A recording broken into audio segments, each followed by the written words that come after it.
Bonjour. Donc Stéphane Pouillos, société Atim. Je vais revenir sur la particularité des capteurs LP1. Ensuite, on va parler des technologies IoT. Un retour d'expérience en donnant quelques exemples de clients parce que il y a des expériences qui se sont bien passées quand même. Les premiers déploiements ont eu lieu en 2015-2016. On a des devices qui continuent à communiquer sur le réseau. J'ai fait un peu une private joke. Il y a même des devices qui vont communiquer plus longtemps que la durée de vie de certains réseaux. Je vais vous parler de la maintenance, parce que c'est aussi un sujet qui doit être vu et qui doit être pris en charge par le fabricant, mais aussi par le client et par l'opérateur, et vous donner des exemples de clients en fonction des différents cas d'usage. Donc Atim, c'est une start-up qui a 25 ans d'âge. On a une expertise dans tout ce qui est radio, M2M, par rapport au premier déploiement, et IoT. Donc on développe en France et on fabrique des capteurs pour différents cas d'usage, comme on a pu vous présenter tout à l'heure à l'extérieur. Et un point qui me paraît très important à l'heure actuelle, c'est qu'on développe et on fabrique en France. Alors, dès que j'ai travaillé en fait sur la partie capteur, sur la technologie LoRaWAN, une des grosses différences avec le monde du M2M, c'est que dans le M2M, on avait soit des capteurs raccordés sur du secteur, ou soit raccordés à la batterie de la voiture. Donc il n'y avait aucune problématique de consommation et c'était complètement transparent. Donc on a travaillé par exemple avec des bailleurs où là on se rendait compte qu'il fallait avoir des capteurs qui tiennent de 5 à 7 ans. La problématique elle est simple, c'est que quand vous installez un capteur de température pour gérer en fait la température d'un appartement, pour vérifier en fait que le fournisseur d'énergie répond bien au cahier des charges, vous pouvez y aller qu'une fois. C'est déjà très compliqué d'installer le capteur. Vous ne pourrez jamais y retourner pour changer la pile ou pour changer le capteur. Dans le monde de la télérelève de l'eau, c'est un peu différent. Eux faisaient de l'IoT sans le savoir depuis des dizaines d'années, avec des réseaux privés. Donc ils avaient déjà cette notion en fait de dire je vais devoir développer un capteur qui va devoir durer 10 à 15 ans. Eux connaissaient cette problématique. Et le ROI était majeur. C'est-à-dire, on a beaucoup de projets où je pense qu'on a un petit peu biaisé la vérité sur la qualité technique du device pour avoir un ROI qui soit atteignable. Sauf qu'au bout de 6 mois, comme on devait retourner sur site pour changer la pile, ça a complètement limité, perturbé les déploiements futurs.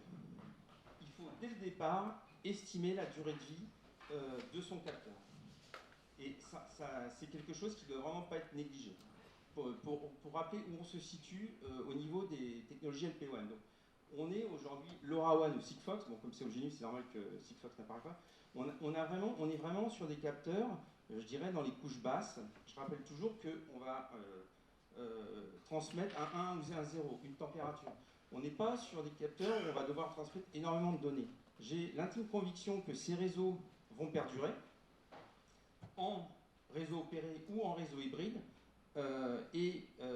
Après pas mal d'années, ma réflexion, c'est qu'on a peut-être été trop sur du low cost, c'est-à-dire on a annoncé des connectivités, que ce soit LoRaWAN ou Sigfox, à 1 euro par an.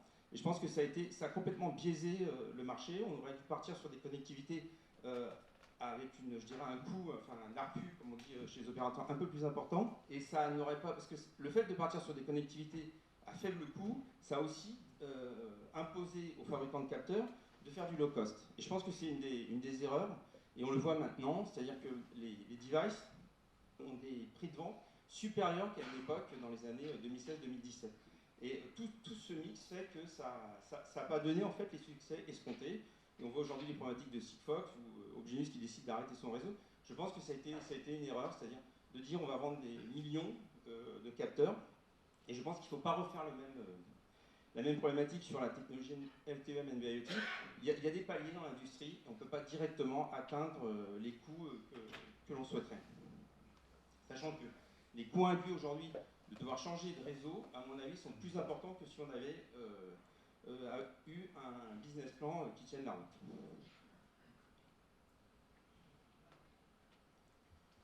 Donc, quand on a commencé à déployer les premiers capteurs, on a vu qu'il y avait vraiment une différence entre la promesse technologie et le retour terrain. Et par rapport à toutes les présentations qui sont faites aujourd'hui sur les nouvelles technologies, c'est sûr que c'est les technologies qui vont progresser, mais il ne faut surtout pas oublier tout ce qu'on a dû faire pour arriver aujourd'hui à l'état technique sur les capteurs LP1. Donc, il y a eu des débats en fait pour savoir qu'est-ce qu'il faut regarder. Est-ce qu'on regarde uniquement la consommation de la pile? Je vous montrerai des exemples où ce n'est pas suffisant. Il faut sans doute mettre des marges de sécurité. À partir du moment où on met une marge de sécurité de 30% sur la pile, ça va impacter, faut être clair, ça veut dire qu'on met des piles plus importantes, on augmente le coût du device. On a dû, nous, en tant qu'industriels, mettre en place des moyens de test spécifiques. Je vous présenterai des captures d'écran. Ça aussi, c'était important. On a aussi travaillé sur des ABAC. Est-ce qu'il ne faut pas simplement calculer le nombre d'émissions en disant, si on a un capteur, on le garantit pour 30 000 émissions et après, on le change ou on met une procédure de maintenance en place. On a travaillé sur des seuils de tension au mini. Donc là, c'est tout ce qui va être device management. Là aussi, des fois, ça a eu des effets induits qui font que le capteur s'est arrêté, n'a pas redémarré. Donc c'est vraiment tous ces sujets qui doivent toujours être pris en compte quand on décide de développer un capteur.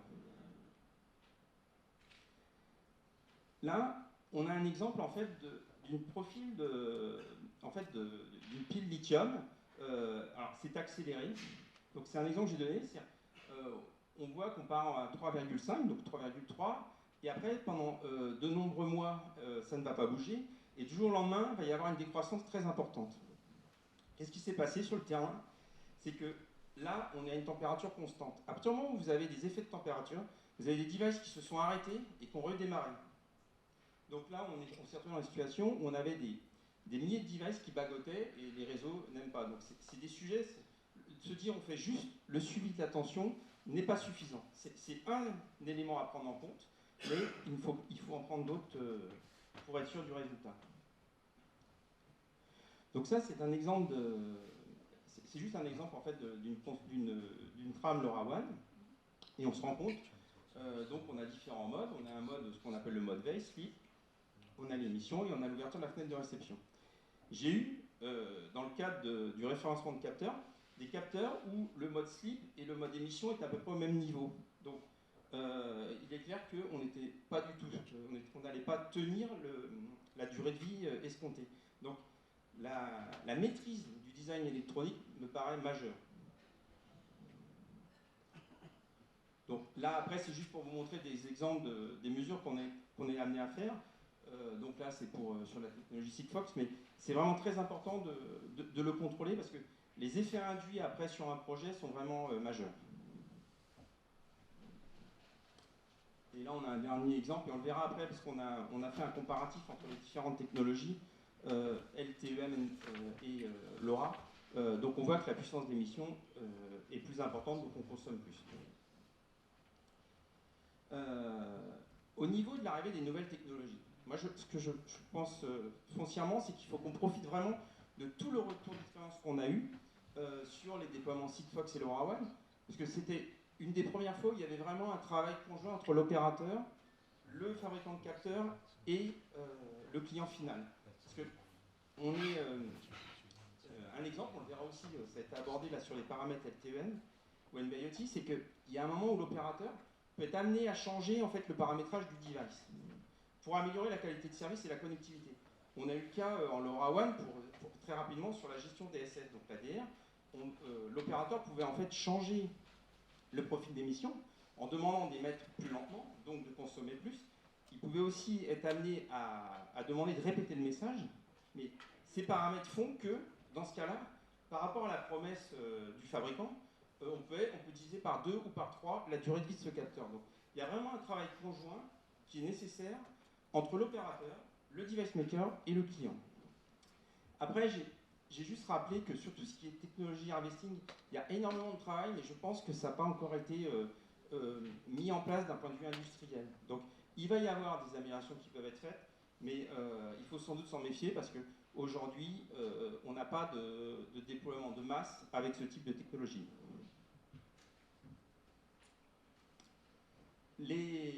Juste pour que vous ayez un petit peu je dirais, en mémoire la différence, vous voyez qu'au niveau émission, si on maintenant se focalise uniquement sur LoRa LTEM, il y a un rapport 10 au niveau de la consommation. En réception, c'est un peu moins important.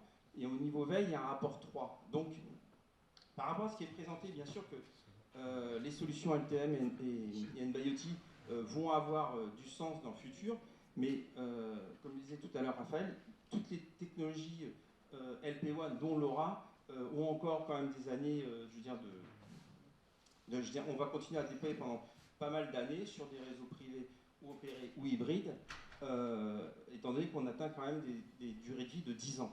Et dans certains cas, comme dans tout ce qui est tracking, d'ailleurs, on se rend compte que c'est nécessaire pour avoir un ROI accessible et atteignable. Tout à l'heure, je vous parlais du travail qui avait été fait entre les opérateurs et les fabricants de capteurs. Tous les paramètres qui ont été mis en place pour je dirais, optimiser la consommation et améliorer la durée de vie de la batterie, que ce soit PSM ou NRX, c'est nécessairement, on sera obligé de travailler avec l'opérateur, le device maker et le client final, pour trouver, je dirais, le bon compromis. Sinon, on va se retrouver dans la situation où ça sera déceptif. Et ce n'est pas le cas dans les smartphones, parce que les smartphones, aujourd'hui, on a l'habitude en fait, de les raccorder régulièrement sur le réseau. Un point aussi sur lequel on doit réfléchir quand on développe un capteur, c'est la partie maintenance. Est-ce que le capteur va être déployé une seule fois et sa durée de vie, ce sera la durée de vie de la batterie? Est-ce qu'il est prévu de pouvoir changer la batterie durant sa durée de vie? Ou est-ce qu'il est nécessaire, en cas de device management, d'aller récupérer ce capteur et changer sa batterie? Donc on a eu plusieurs cas. Je vais vous présenter par exemple les cas d'une école ou des bailleurs sociaux. Tout ce qui est tracking ou chantier, c'est aussi des cas concrets qu'on a eu à gérer. Et le monde de l'industrie. Au niveau de la maintenance pour les bailleurs sociaux, comme je vous le disais, à partir du moment où on a installé un capteur, je dirais, dans un appartement, on sait très bien qu'on ne pourra jamais y retourner pour le changer. Donc, nécessairement, la durée de vie du capteur, ça va être la durée de vie de la pile. Donc, si on doit répondre pour une durée de 7 ans, il faudra que le capteur tienne 7 ans. Et il y a aussi un sujet, c'est-à-dire que chez un bailleur, le capteur il va être altéré visuellement, donc ça ne sert à rien d'aller... J'avais eu des appels d'offres où on demandait 15 ans, c'est pas réaliste parce que de toute façon, comme les locataires vont changer, le capteur va être repeint, c'est par exemple un capteur de température, ça ne fait pas de sens. Donc on se dit que jusqu'à 7 ans, c'est raisonnable. Et une réintervention est trop coûteuse, voire impossible. En ce qui concerne tout ce qui est tracking, donc on a le cas nous, sur du tracking de chantier. Là, on peut prévoir un mode opératoire, c'est-à-dire lorsque le capteur qui a été déployé revient d'un chantier, on peut prévoir donc une mise à jour firmware ou un changement de pile. Et là, on est plus à l'aise en fait sur la durée de vie de ce capteur. Au niveau de l'industrie, là, c'est beaucoup plus facile parce qu'on a nécessairement du process, de la métrologie. Il y a seulement un sujet qu'il ne faut pas oublier, c'est que vraiment un capteur est déployé dans une usine, si on doit aller le récupérer, par exemple s'il est mis en hauteur, on ne peut pas intervenir si facilement. Donc c'est quand même quelque chose qui doit... il faut donc travailler avec le client final et prévoir ce cas-là parce que ça peut être aussi déceptif. Sachant que l'industrie souvent investit sur 4 ou 5 ans, donc il faut quand même être sûr que côté métrologie ou côté process de maintenance, ça soit prévu.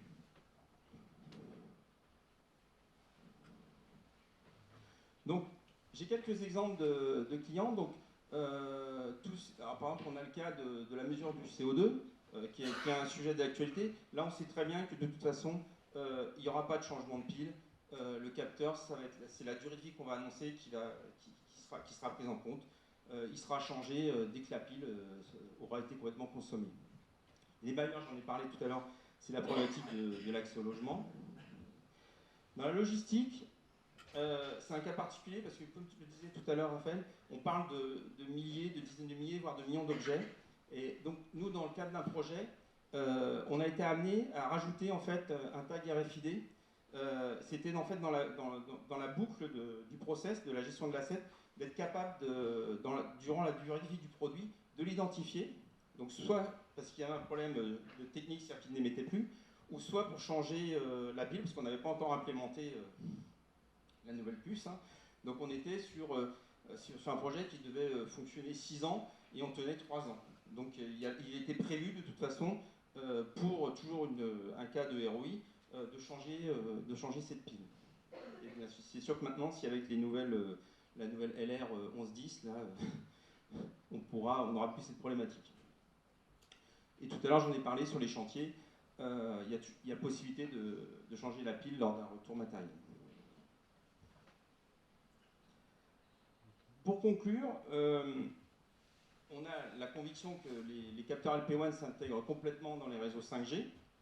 D'une part, par rapport à la maturité de l'arrivée de la technologie NB-IoT L2M, on aura les mêmes problématiques qu'on a eues en LoRa, c'est-à-dire des problématiques de couverture et des problématiques de développement de cas d'usage qui s'adaptent. Donc, je vous l'ai montré tout à l'heure, les réseaux LP1 vont continuer à perdurer. Il faut absolument profiter des expériences passées parce que sinon on va retomber dans les mêmes travers. Certes, on se doit de travailler avec le client final et avec l'opérateur en fait, pour être dans une logique gagnant-gagnante. Et il ne faut pas qu'on néglige la phase amont, ce qu'on a peut-être fait là, au début de LoRaWAN, c'est-à-dire de bien se poser la question de tout ce qui est device management, maintenance, en fait, cycle de vie du capteur. Parce que je pense qu'on était trop dans l'innovation et pas assez dans le concret. Voilà, j'espère que je ne vous ai pas assommé parce que c'était la dernière présentation. Si vous avez des questions.